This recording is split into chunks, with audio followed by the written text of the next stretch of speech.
offer. We're waiving all installation costs, plus no interest and no payments for up to 1 year. Call and you can get your free quote as soon as tomorrow. It's good for a full year. That's right. It all starts with an absolutely free in-home design consultation with a local jacuzzi design expert like me.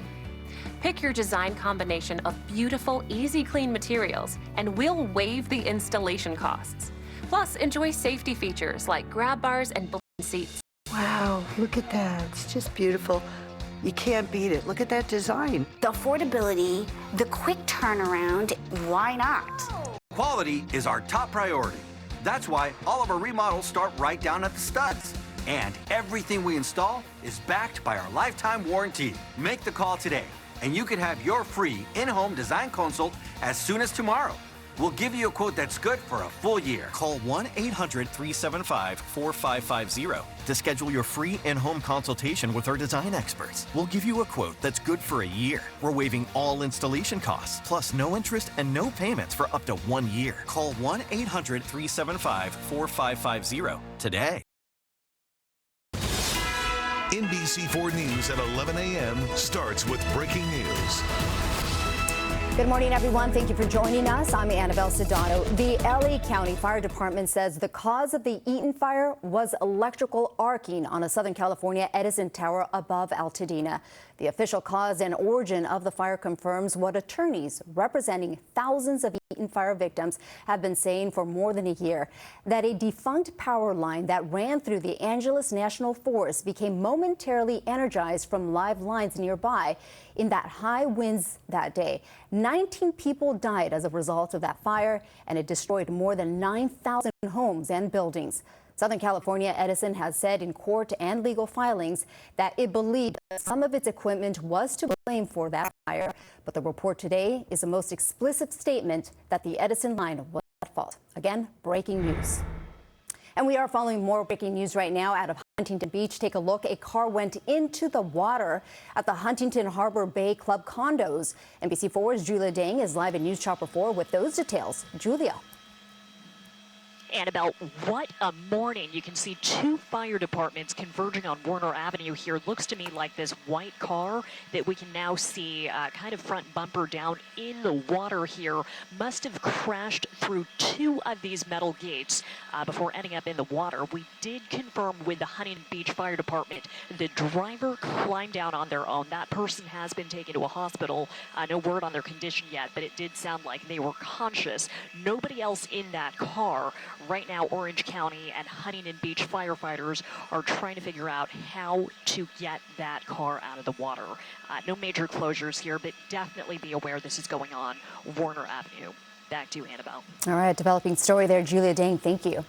And we have more breaking news. One of two brothers accused in the kidnapping and murder of a father in Chino Hills pleaded not guilty in court this morning.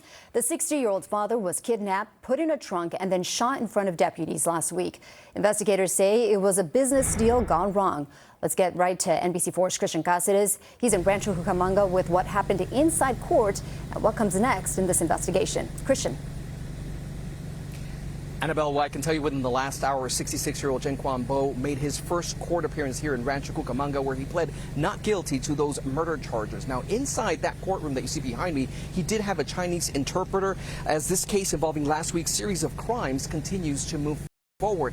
Now, I want to show you some pictures from inside that courtroom. Still photography was only allowed inside during today's arraignment. It's been nearly a week since that investigation began in Chino Hills.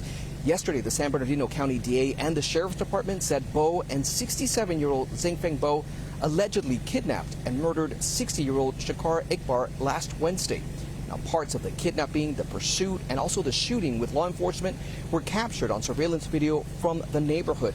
Investigators say because the victim was kidnapped and placed in the trunk of the car where he was murdered, the DA is filing the case with an extra allegation of something called special circumstances. The theory behind a felony murder is that defendant Bo was involved in the inherently dangerous act of kidnapping in commission of the crime of murder. So that's why we filed murder charges, and we also have the special allegations of the kidnapping and also the use of firearm. And so So far, investigators have not released a motive for this crime, but we do know that all three men knew each other from business relations. Now, Bo is expected to be back in court on August 17th. In Rancho Cucamonga, Christian Cáceres, NBC4 News. Hi, Christian. Thank you very much for that update there. And we are following more breaking news. This time out of downtown LA, a large crowd has shown up outside City Hall. News Shopper 4 caught this bird's eye view about an hour ago. You can see all of those people go moments ago. The City Council is meeting right now. They're set to debate plans to convert the Scattergood power plant from gas to fully hydrogen. Based on the signs, these people appear to be supporters of that deal, including members of the IBEW Union of Electrical Workers. The City Council has not yet gotten to the item, which could put a pause on this conversation. Meantime, two major community funding items are being put in front of LA County supervisors this morning. This is a live look. One is a legislative package intended to support people affected by the Boyle Heights warehouse fire, and the other is a request to fund Martin Luther King Jr. Community Hospital, which the staff there says is at risk of closing. NBC4 is bringing you team coverage on these stories impacting you. Let's begin with John Kadis-Klimek. He's live at City Hall with more on the Boyle Heights proposal. John. You know, as we stand here right now, the air is clean and clear, but that is not the case right now in Boyle Heights for so many residents who say this new proposal needs to get approval fast. Working people should not have to move mountains in order to just breathe clean air. News Chopper 4 overhead this afternoon, or this morning, I should say, with the latest bird's eye view of the massive cleanup. Efforts to remove millions of pounds of rotten food. As of today, Lineage says it is 80% done. But in the meantime, the company's already pulled permits to rebuild on site, and it's caused a different kind of fire in Boyle Heights, one of anger among residents and business owners. And now the council member for that district has vowed to stop those permits.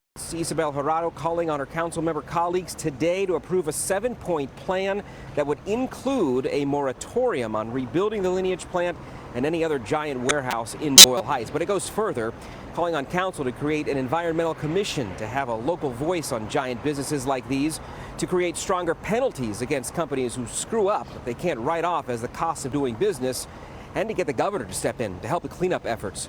Supporters joined her today in the announcement. We can't just allow these companies to continue to operate by right because they received those rights in a different history of this city, in a different history of this state, and a different history of this country.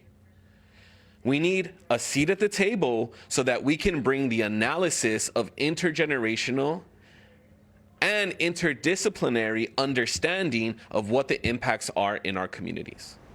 And that's the way that we're going to lead. The fire broke out at the facility on June 17th. It took a long time before Lineage could even have access to start the cleanup, leaving all that rotten food just sitting there. That cleanup officially started July 7th and has been nonstop since.